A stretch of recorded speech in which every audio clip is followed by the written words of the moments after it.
Moving on to the next category of awards in Vivo Saima.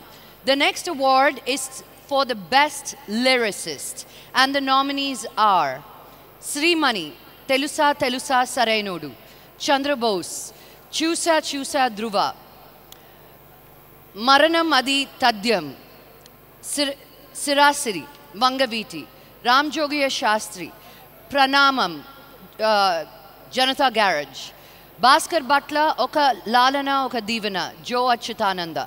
And to present this award, we would like to call upon stage Sharad Kelkar and Shraddha Srinath.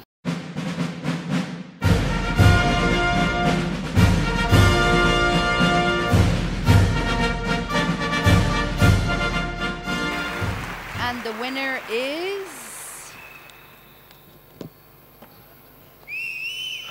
Good evening. Andariki namaskaram. And the Saima for Best Lyricist Telugu goes to Ramjogiya Shastri for Pranamam.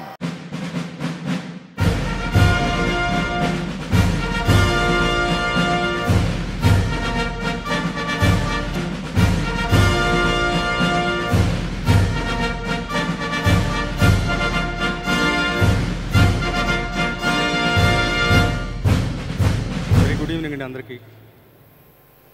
Telugu వాళ్ళందరికీ నమస్కారం, కన్నడ స్నేహితులందరికీ నమస్కారం. This is the 4th award in a row for a wonderful song called Pranamam from Janata Garage. ఇవాళ ఈ సభ చాలా ప్రత్యేకమైంది. నేనంటూ cinema ఇండస్ట్రీలోకి రావాలి అని నాకు ఆలోచన కలిగింది అంటే అది శ్రీ బాలసుబ్రహ్మణ్యం గారి వల్ల. ఆయనే నాకు స్ఫూర్తి. వారి వాళ్ళ సభలో మన ముందు ఉంటాం, ఆయన ముందు ఆయన కళ్ళ ముందు నేను అవార్డు తీసుకోవడం నాకు చాలా సంతోషాన్ని ఇచ్చే విషయం. ఇప్పుడు మా రాక్ స్టార్ దేవిశ్రీ ప్రసాద్ గారు నాది మంచి కాంబినేషన్. నా వెనకాల ఎనర్జీ ఎప్పుడు తనే. ఇన్ఫ్యాక్ట్ ప్రణామం ప్రణామం అని చెప్పేసి పాటలో ఆ మొదటి మాటని ఆయన ఏ క్షణంలో అన్నాడు. నిజంగా ఈ సంవత్సరం మొత్తం ప్రణామం ప్రణామం అంటూ మారుమోగిపోయింది.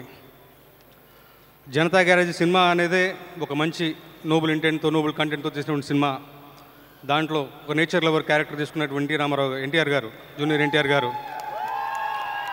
బ్రహ్మాండంగా పోర్ట్రేట్ చేయడం వల్లను, ఆ క్యారెక్టర్ డిజైన్ చేసినటువంటి కోటాల శివ గారు మంచి కాన్సెప్ట్ డిజైన్ చేయడం వలన ఇది సాధ్యపడిందని నమ్ముతాను. ఈ అవార్డులో వారందరికీ కూడా భాగస్వామ్యం ఉంది. మరొకసారి సైమాకు థ్యాంక్స్ చెప్పుకుంటూ సెలవు తీసుకుంటాను. Thank you so much SIIMA. Thank you అండి. ఇప్పుడు లిరిక్సిస్ట్ వచ్చి 2 అవార్డు తీసుకున్నారు. ఇందాక నేను జాబ్ అనుకున్నాను కదా, నేను లిరిక్ చేస్తే ఎలా ఉంటుంది? వా, డబుల్ ఓకే. మీరు ఏ భాషలో అయినా మీరు లిరిక్స్ రాసేయచ్చండి. అవును, నాది ఉంది కదా నా భాష. అసలు మీరు